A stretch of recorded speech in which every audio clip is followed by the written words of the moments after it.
Hey, thanks for joining in. And this is probably the final episode videos. Maybe there could be some other videos in the series that I'm doing with Lars in Hellenistic Astrology. And this is the video on Zodiacal releasing. So, this is going to be a brief insight into Zodiacal releasing that Lars is going to talk about at this point of time. So, thanks, Lars, for joining me again. And Okay. it's been a fun season doing this, and I'm just Yeah, hoping that thanks. we'll continue to do much more stuff in future as well. So Great. Yeah, me too.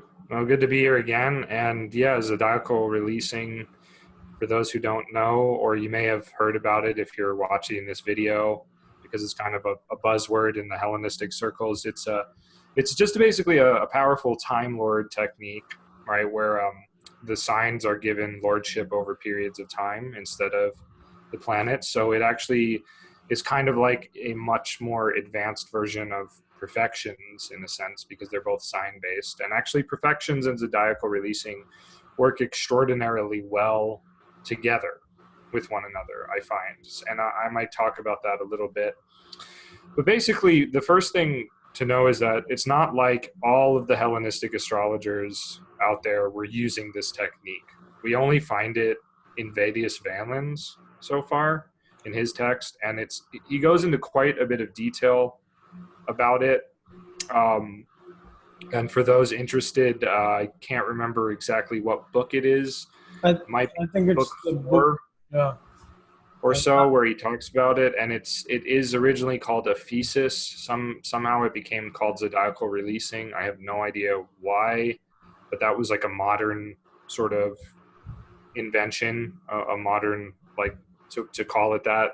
It's originally called a thesis, which may have the connotation of like releasing or something like that. I'm not totally sure, but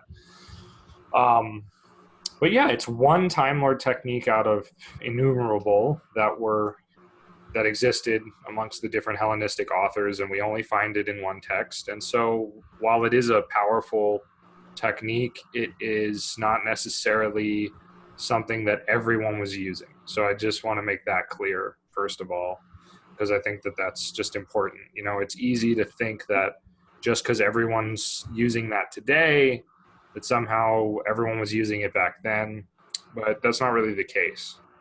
So anyway, it's a cool technique, and basically the way it works is that you primarily start with the sign of the lot of fortune and the lot of spirit, right? So you have two different time lords that, in my opinion, from my experience, you have to use together, and you have to measure them against one another. Otherwise, it can be a little one dimensional. Although at the same time, I have had good success with just using one of them. I had like a really, just from my personal experience, like there was one time in a consultation where I had a really sort of like, it was like a mix of logic and intuition. This woman asked me if I could point out when her husband had died, and I looked at the zodiacal releasing from Fortune, and I think I saw like the most likely period was, emphasizing her second house, which is the eighth from the seventh, so dealing with the partner's death. And then like I was able to look at the sub period, because like other time lords, you divide it into sub periods. And oh gosh, I don't think we talked about that in the perfections video. Oh my gosh, we didn't talk about that. Okay, that's okay. I'll mention that in a bit, as I mention the sub periods. so But it's. I anyway, think it starts from the book 4 of Valens's anthology. It's the oh, okay, thanks. Mark Book four. Riley translation. Yeah, it's Cool. around page 69 to 70, 71, something like that. Okay, great, great. So you guys can go check that out, which I highly recommend. Is very illuminating. Anyway, I was able to look at this sub period. I saw the major period was the second house, and then I found the sub period that I thought would most correspond to the partner's death. And I said, in between these dates, and she was like, yeah, it happened very close to that first date. So I mean, you can get like some amazingly accurate stuff with it like that. But my other point was that it's good to compare what's happening from both the lots of fortune and the lot of spirit. And forgive me if I'm wrong, but did we talk about fortune and spirit when we did the lots video, or did we just talk about fortune? No, I think we spoke about both fortune and spirit, and also Okay, yeah. So people can check out that video for more about these lots. But the basic idea is that the lot of fortune will symbolize what kind of is naturally going to befall the person because of their luck or fortune, right? And so you can have poor fortune or more good fortune, right? You can have like strong or poor, anywhere in between that, right? Fortune in itself is very neutral. So the idea is that the lot of fortune emphasizes, like, according to the Hellenistics, what befalls us because of our fate, so to speak. Like, and it's more complex than that, in my opinion, but that's the most basic way to understand it. And it's linked with the moon. So by default, it's sort of the things that happen as a result of our thoughts, moods, and feelings and appetites, which is the moon. And so you can get things related to the moon, like the health and disease and happiness and gains and losses and stuff like that from lot of fortune. But the lot of spirit symbolizes more our hidden intentions, like what is sort of the most important thing to us potentially in the universe. It's like, so in that sense, it's like what is our God? What is God to us is kind of the lot of spirit. But on a simpler level, it also denotes like how we actively think about things and participate in the world, like what we're actually like striving for. Like if you have a piece of clay and you're an artist, right? Like, what are you going to mold out of that clay? Okay, like the clay you have is a result of the lot of fortune, right? That's the clay that was available at the store that you could afford, or that your friend gave you, or whatever. Like, so that's just what you have. But what are you going to do with it, right? What are you going to envision it into and then bring into being? That's more the lot of spirit. So it's kind of like the lot of fortune is like what you're receiving, and the lot of fortune is like what you're giving, or spirit is what you're giving, right? So it's just like sun and moon, or moon and sun, I should say.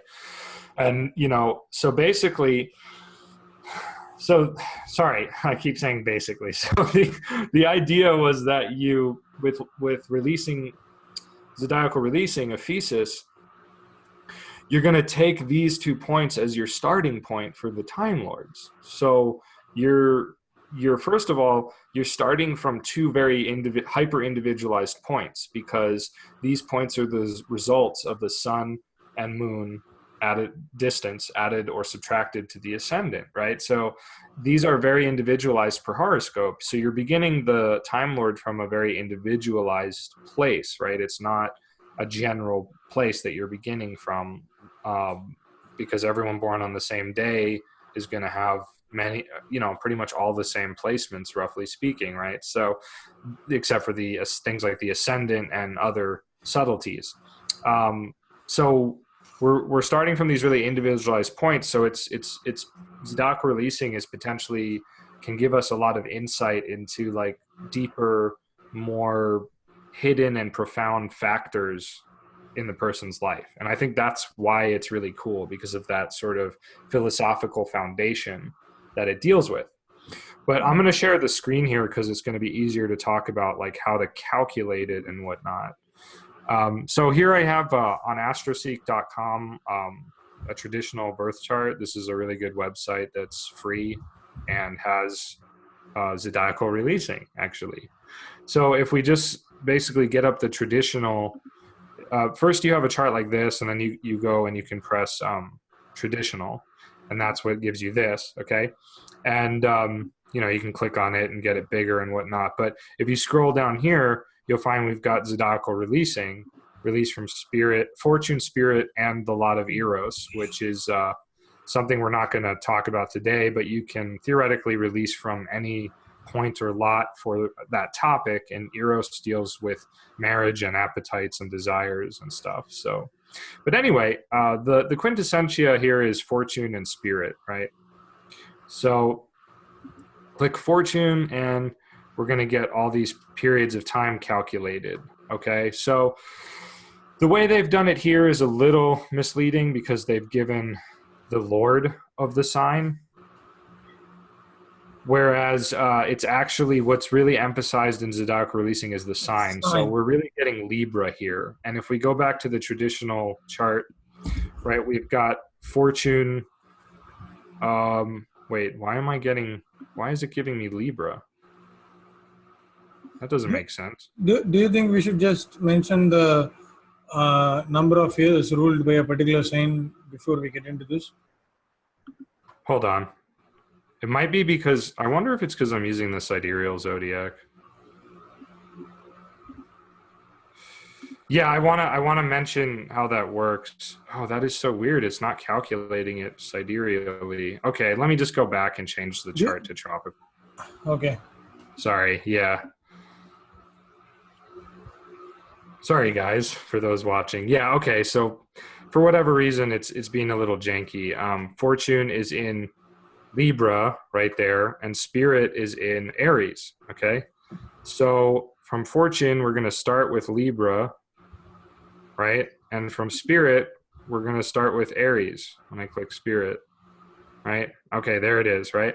So the idea here is that the planets have years allotted to them, and there's actually a very good article written by Robert Hand on his website where he talks about like why the years of the planets are what they are. And they have to do with like I believe their synodic cycles.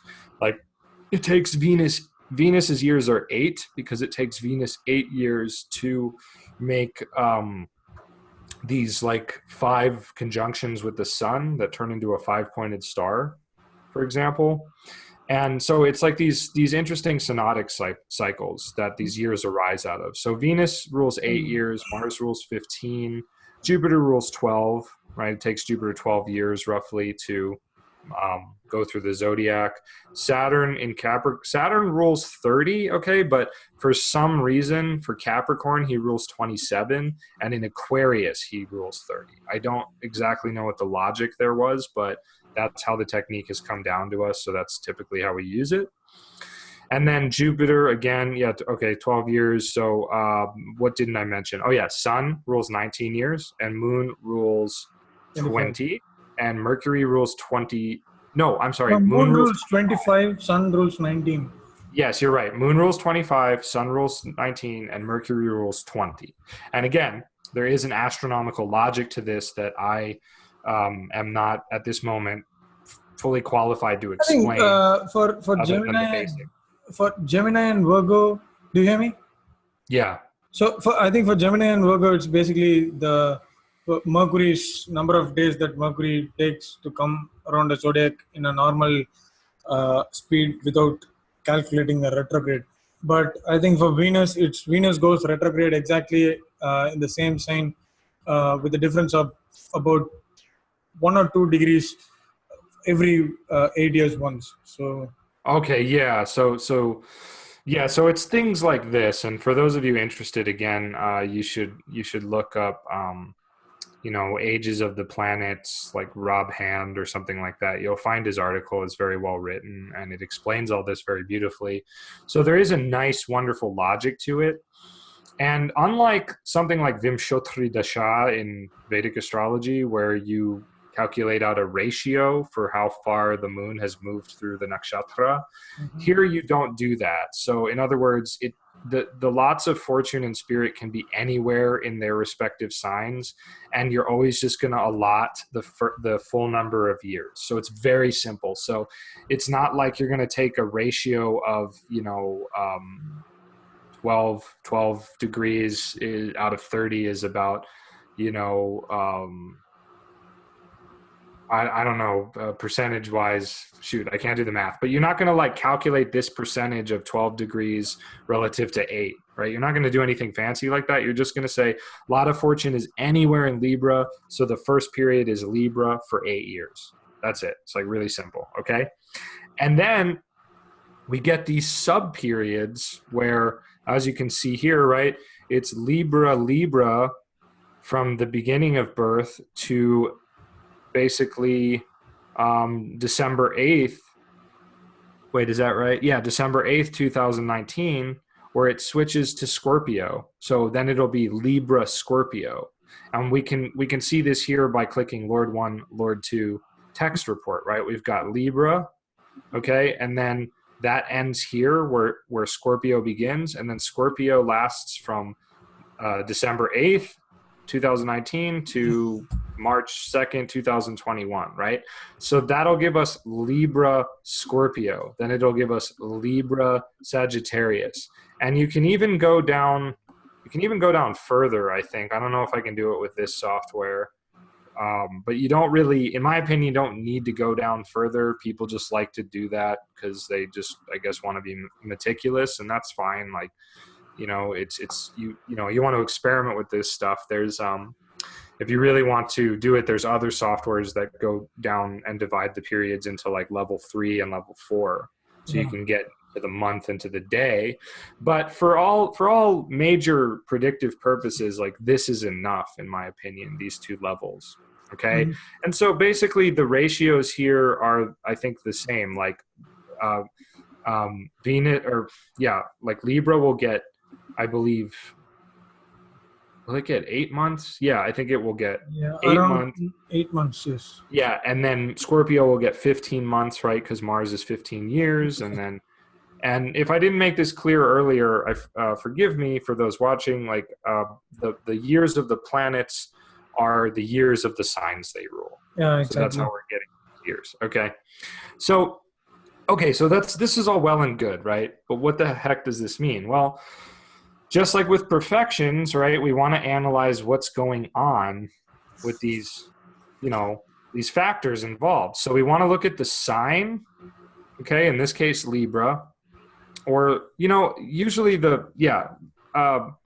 it's very interesting what happens when the signs shift. I'll just say that. There are a lot of times things that happen when the signs shift, and within the person's life and their personality and stuff. But anyway, so we have Libra, okay? So we want to look at that. Then we're advised to look at the planets and bodies that are in the angles from the sign that we're considering in zodiacal releasing. So that's going to be Moon, North Node, Saturn, South Node, and Sun. Okay, so those are in the angles. So those are going to be things that influence the quality of the period of time in a very up in front manner. Those are the most powerful aspects happening to that sign, right?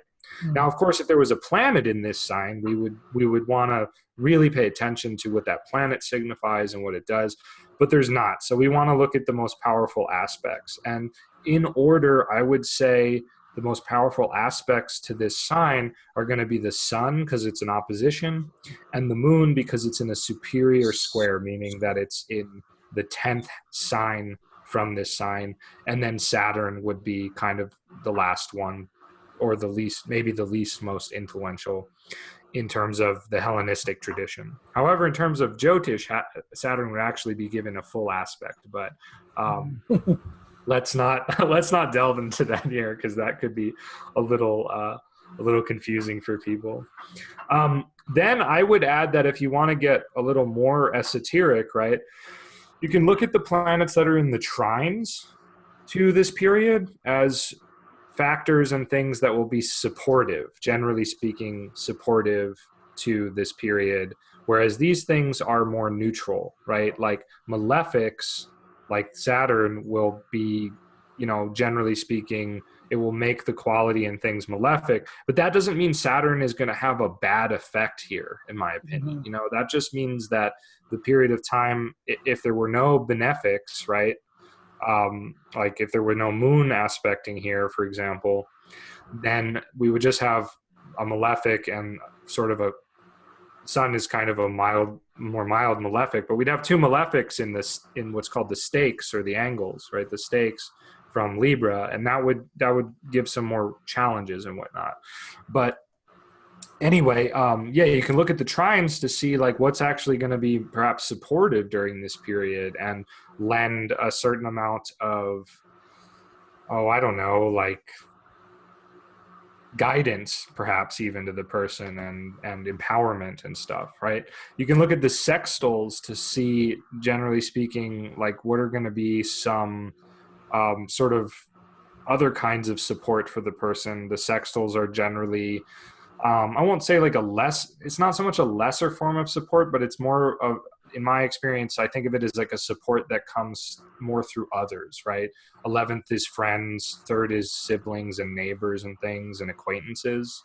So we kind of have like the sextile showing like things that can help the person, or give aid to the person in kind of a more external way, maybe, or a way that requires a bit more effort than the trines do. And the 11th house is always very important in Hellenistic astrology as well, because it denotes like the good spirit that guides you through life. And it also denotes gains and optimism and things like that. So, you can look at the 11th from that period and its Lord and so on for that kind of stuff. And, we might say like, wow, the person is going to have like really great gains, or, it'll probably be in their family because they're going to be 0 to 8 years old, but their family might have like these great gains from the sun because it's ruling the 11th from Libra. And the sun is like, naturally symbolizes things like the father, and it's in the 10th house of career stuff. So, maybe their father is put in like a high public position during this period of time, if other factors agreed with that, right? And then finally, I would say you could look at the 12th, 2nd, 8th, and 6th for challenges to the period of time, things that are really innately challenging and where there are blind spots and, there might be more suffering involved and stuff like that. But no matter what you're doing, right, you need to always consider what the chart itself really says, right?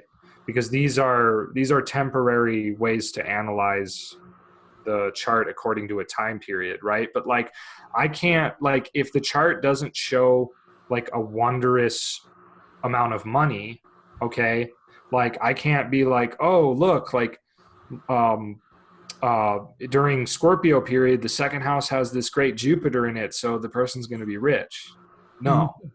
The person might have like more money during this period because Jupiter is in the 2nd from Scorpio, right? Or they may be more weighed down and bogged down by material things because Jupiter is spirituality and it's in the 2nd house of the mundane material things that you have to do to live, right? So, but that doesn't mean that that's going to be like a huge thing if the chart doesn't say that in the normal analysis. So, and that goes for any sort of Time Lord. So I hope that makes sense. But so then, I'm kind of rambling on, and then like let me just finish a couple things, and then I definitely want to hear what you have to say.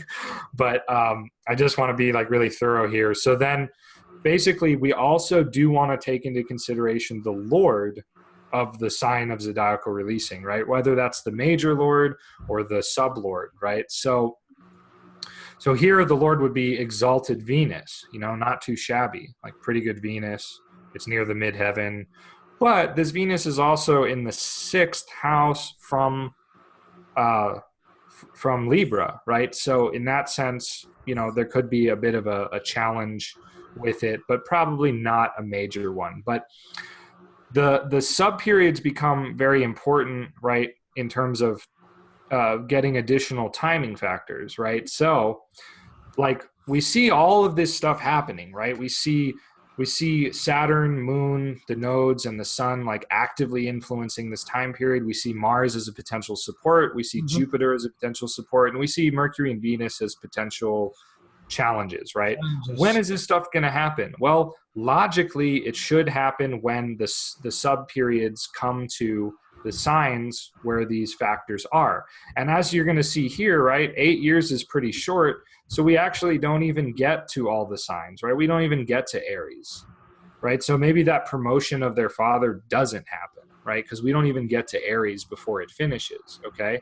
So basically, when the sub period comes to anything, right? When it comes to Scorpio, well, there's nothing in Scorpio, right? We can look and see what's in the stakes from Scorpio. Nothing, okay?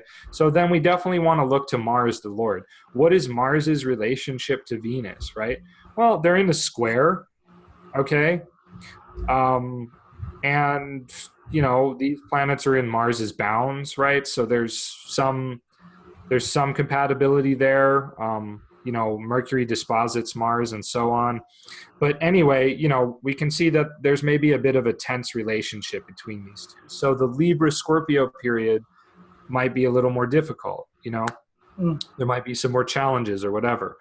When we come to, you know, the Jupiter period here, or Sagittarius sub period, that could be a period where there's like a lot of support happening, and whatnot in a general way.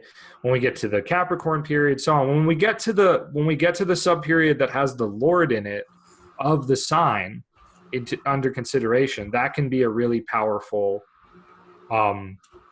fruition of whatever is promised, right? So what's promised here is stuff related to the fourth house and to Libra, and to, you know, a lot of fortune in Libra and so on.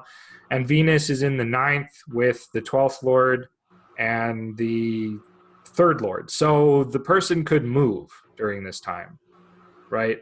Of Libra Pisces.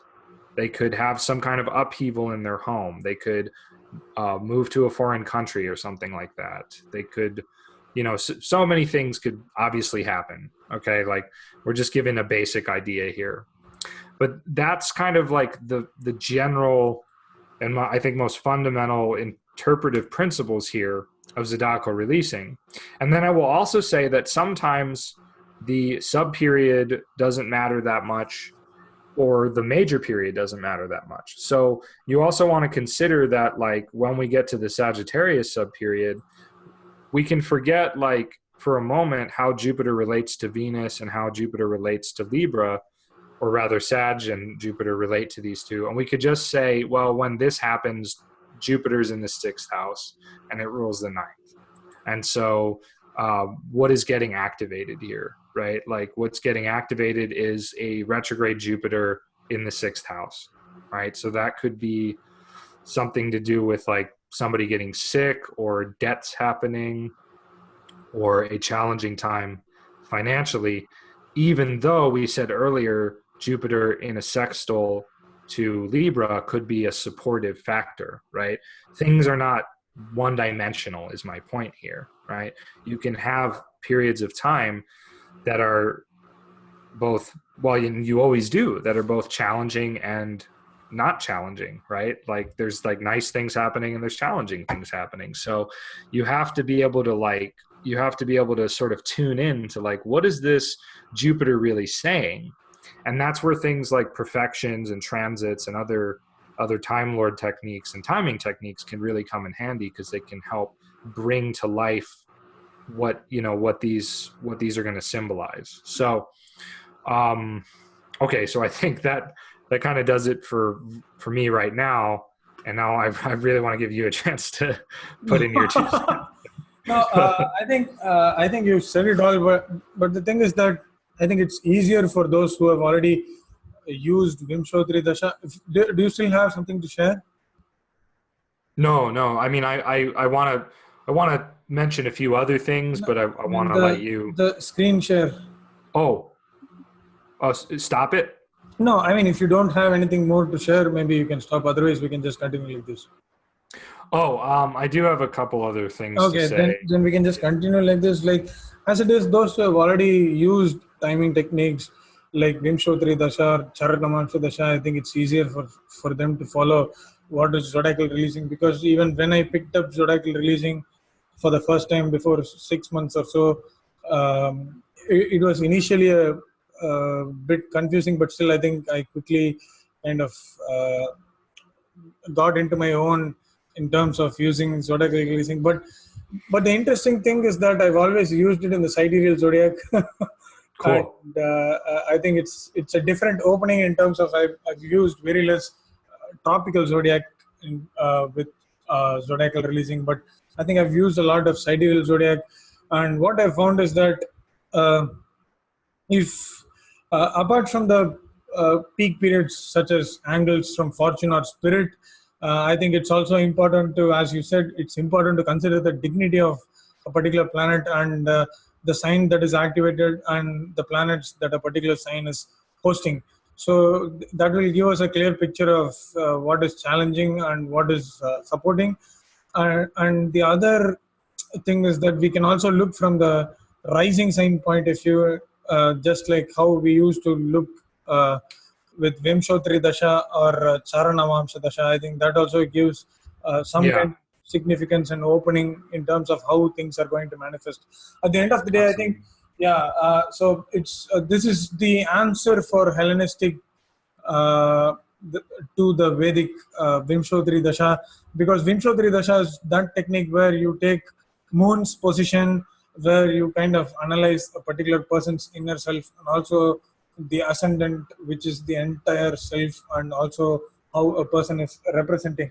So the both internal and external factors are kind of covered when you talk about Vimshodri Dasha, and I think that is the same case when you're doing with zodiacal releasing, because you already have three major points like ascendant, fortune, and spirit, and that kind of gives a lot of options for us to explore and topics for us to uncover when we are especially doing a consultation or research.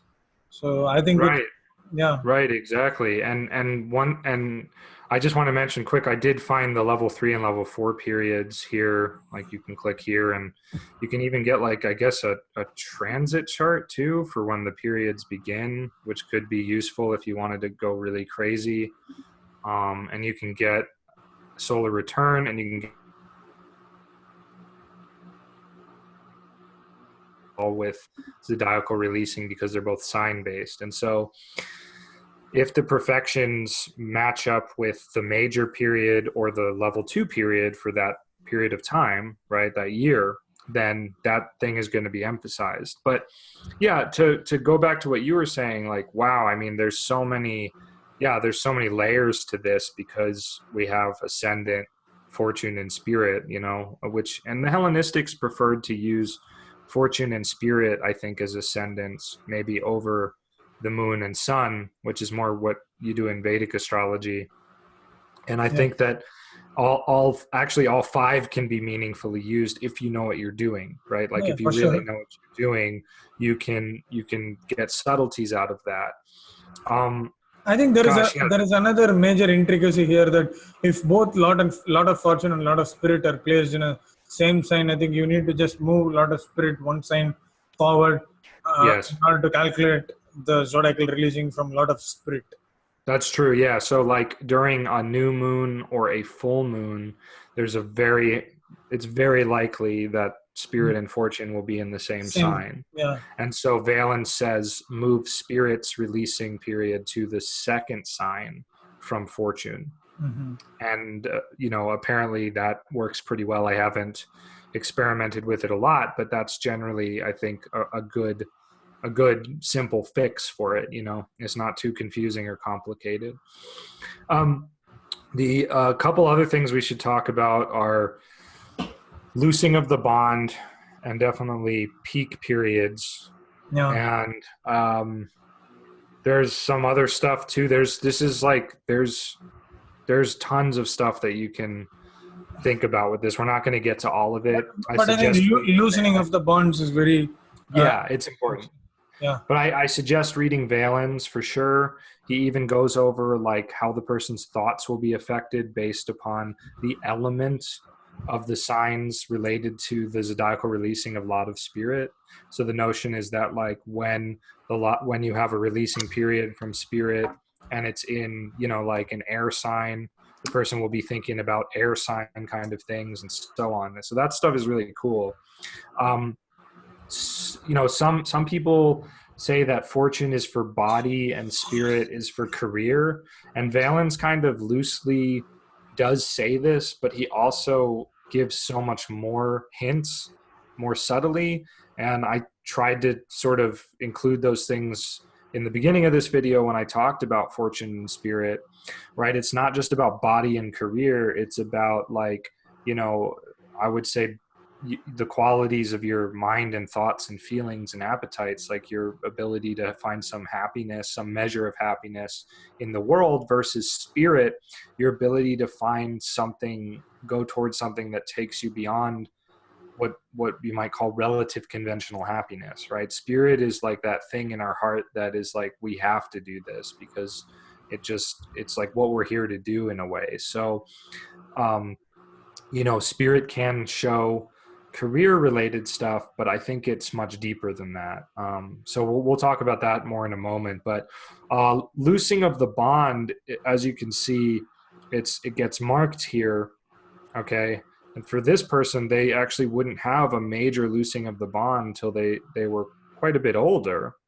And this happens when basically the years of the planets, or I should say the months of the planets, when you take their year number and turn it into months, right? So like 15 months for Mars, 12 months for Jupiter, and so on. When you add those all up, it comes out to be about 17.7 years. And as you can see, this is a 27-year period. So what should happen after 17.7 years, roughly, right? I think I'm doing that right. Yeah. Is that instead of just restarting the period or the period ending, it shifts to the sign opposite. Exactly. Yeah. Shifts to the sign opposite. So we go from a Capricorn period to a Cancer period, and we finish out things as a Cancer major period and then sub periods, and then we continue in the natural order. So we the next period will not be Leo, it will be Aquarius. Okay. And loosing of the bond is generally a period of time that can be very transitional, that can be like a big deal.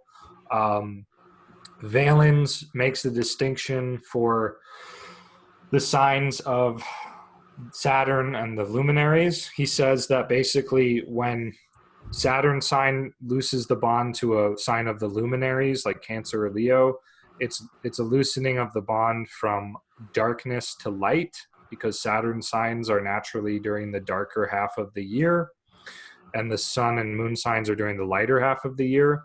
Whereas when it's the opposite, when it's from Cancer or Leo to Capricorn or Aquarius, that's moving from light to darkness.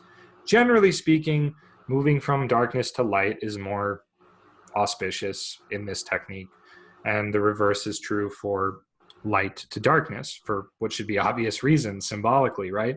Yeah. So I think to really understand what's going to happen during a loosening of the bond,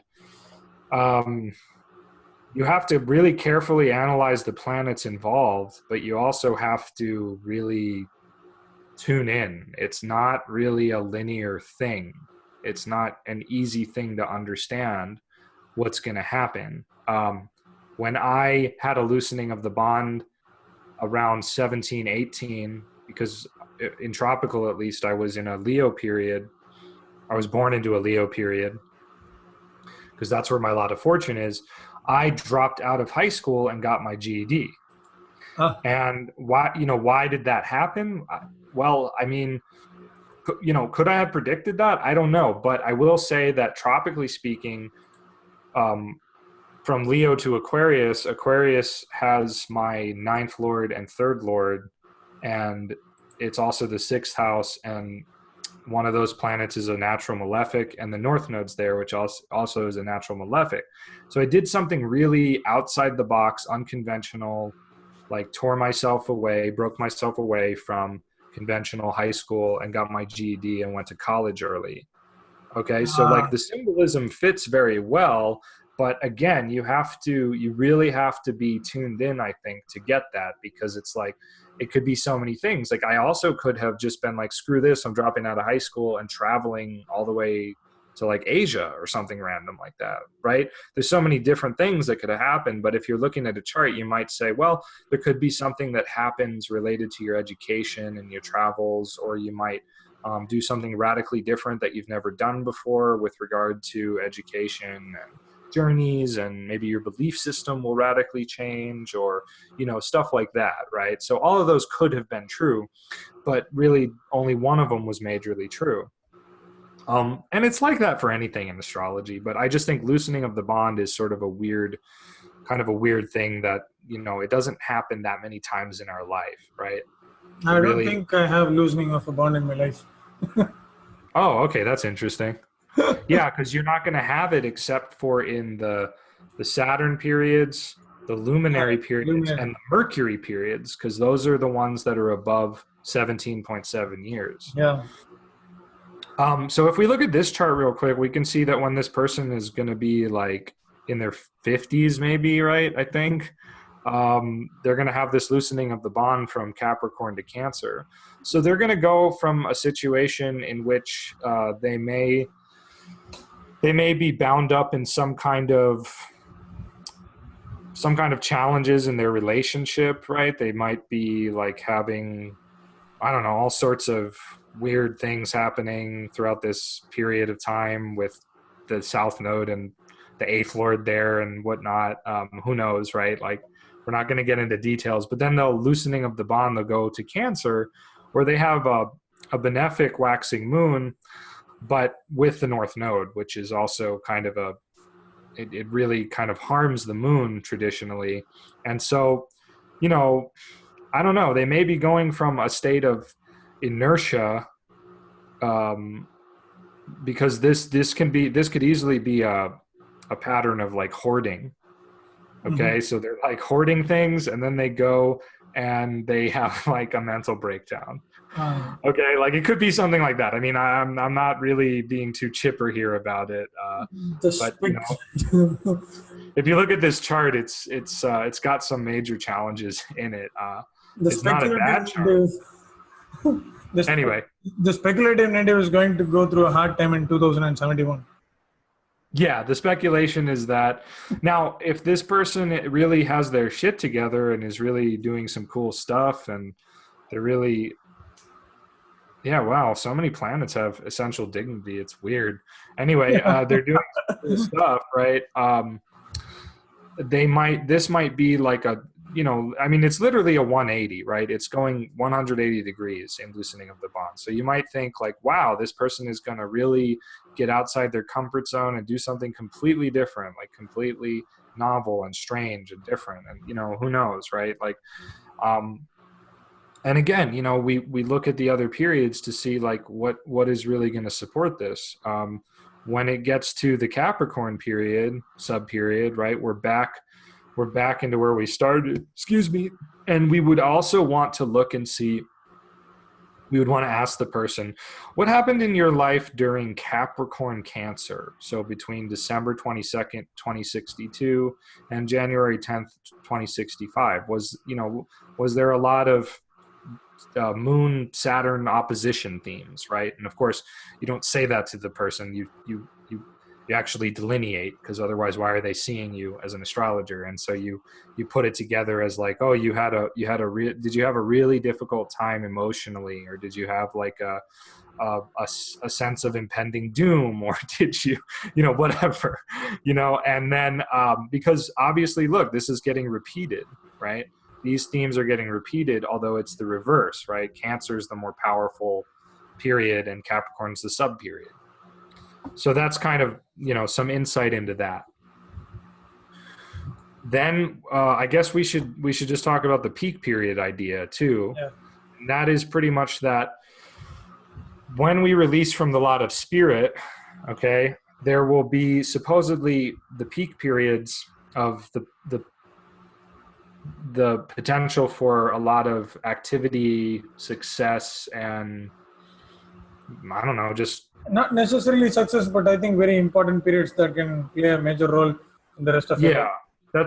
That's a better way to put it. I don't know if it's like success, but it's a period where you may be like working very hard to actualize your dreams or something like that. Or you may discover something profound about yourself on a more subtle spiritual level, right?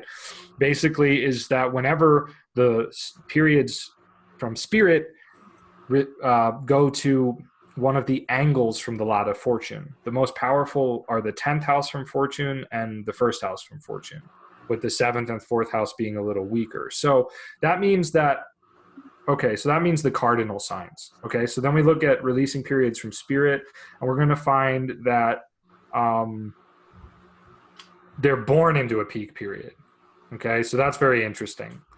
That could mean nothing major because it's so early in life, or Yeah. again, it could mean that there's a lot of very, very fundamental things happening for them in terms of their goals in life at a young age. Okay, but the next peak period, major peak period, will be um, uh, during this period, Moon Cancer, the Cancer period. That's the 10th house from Libra.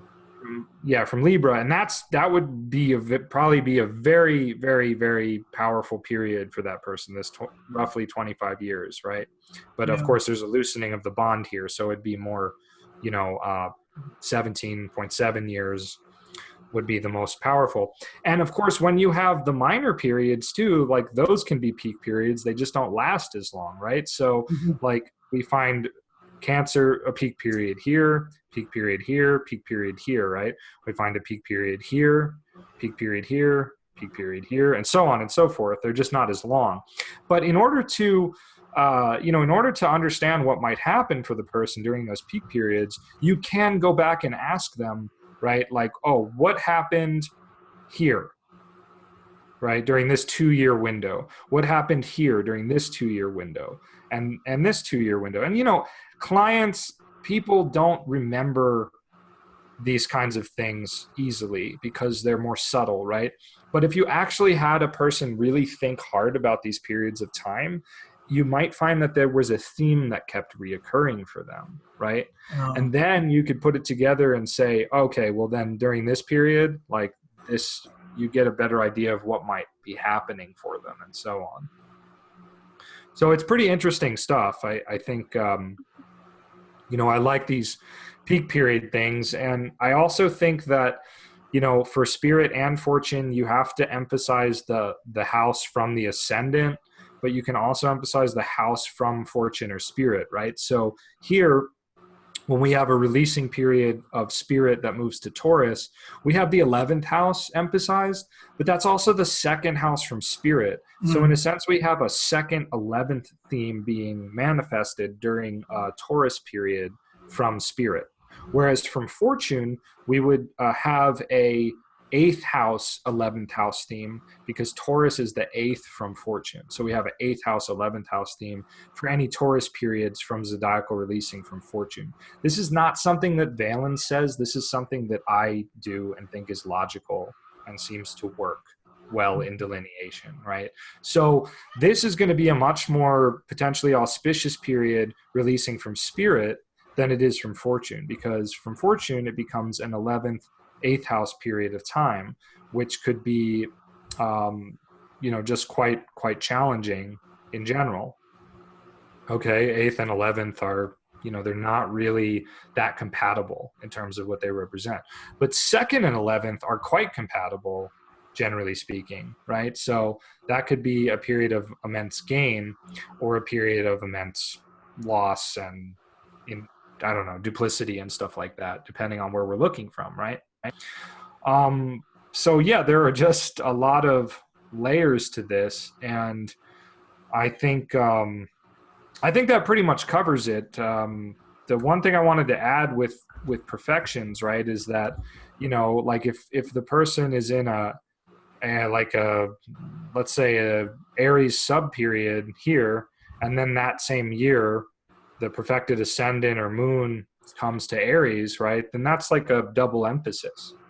And with perfections, we may have talked about it, but with perfections too, you get sub periods wherein the first sign is the first month, and then the second sign is the second month of that year, and third sign is third month, and you go all the way around, right? And then you also can do days with perfections. So, but usually people do every sign is 2.5 days in a month. So that way, when you go around all of them, you have roughly 30 days per month. But that's the same thing that we're doing with zodiacal releasing, right? Getting into these sub periods, you can do the same thing with perfections. So they match up pretty well. And I recommend using both of them to try to, if they're all lining up, you're going to get a more likelihood that an event or a major thing is going to happen for the person. If none of them are lining up, if there's no major alignment, then it's not going to be super major, I guess.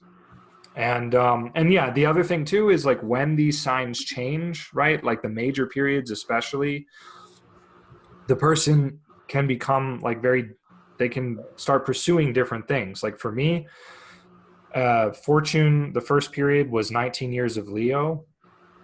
Okay. And then when I was about 19, right, I shifted into Virgo, which is also my ascendant.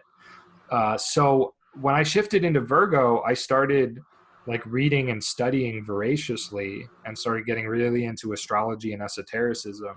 Whereas when I was in Leo period, I was honestly like I was a lot more vain, and I was more like, I wanted to be like a guitar rock and roll kind of star, like I wanted to be this like big Leo, like personality, like famous and like just like kicking ass and stuff like that. And, and I also had like some challenges because Leo's my 12th house too. I had a lot of challenges and whatnot that are very different from the challenges I've had after I went into the Virgo period. So you will see that things can like drastically shift and alter in terms of the person's direction in life with these major periods of both fortune and spirit. So I think that sums it up for me. Yeah. I'm Sure. pretty winded at this point, and like I said, there's more we could talk about, but yeah. So I think this kind of gives a fitting end to this series that we have done. I think I have kind of explored a lot about Hellenistic astrology just to be part of this series and to do stuff. So I think I read one or two materials. I purchased Dorotheus of Sidon, nice.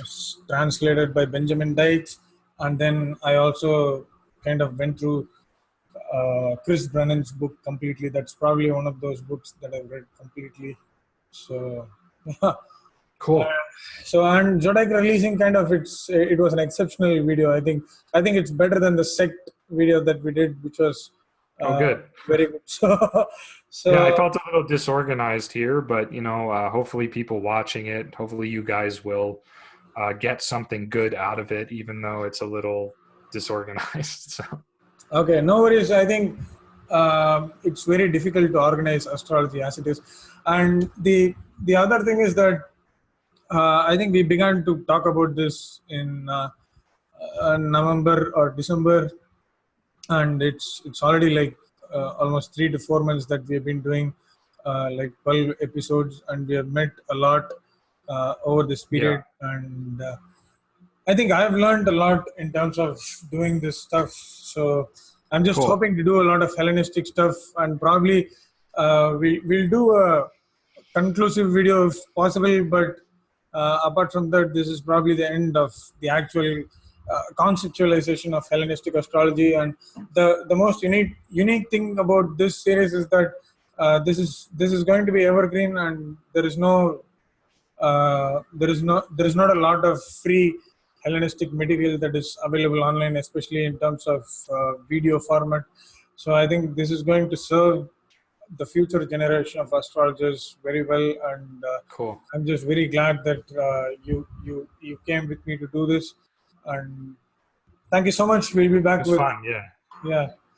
Thanks, Lars, for joining. And if you want to get in touch with Lars, you can always visit his website, which is larspannaroastrology.com, and you can also visit his YouTube channel, where there is a lot of series of videos that you can find. That Lars has just finished his series on Yapana Jataka, and he has made an announcement on Brihad Parashara Hora Shastra with Fernando Raul. So there is a lot of exciting things that is coming up on in Lars' channel, which is Heavenly Branches and Tarot, if I'm not wrong. Heavenly Branches Astrology and Tarot, or something like that. Lars Panaro's Heavenly Branches Astrology. Something too long, but just search my name, and you'll put the link in the description, right? Yeah, of course. Cool. It's always there. Okay. So. Great. So yeah, and Lars has also written a wonderful series of articles for Celestial Vibes magazine, and if you'd like to check out his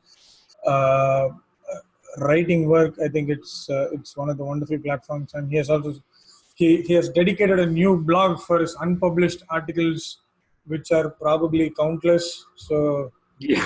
Yeah, there's a lot, and who knows if I'll ever finish all of them, right? But yeah, so yeah, you can check out my blog too. Heavenly Branches WordPress or I forget what it's like, heavenlybranches.blog or something like that, or okay. anyway. So don't worry, Cool. All and right, man. yeah, get in touch with Lars and get in touch with me, and we'll be back with another series. Rock and roll.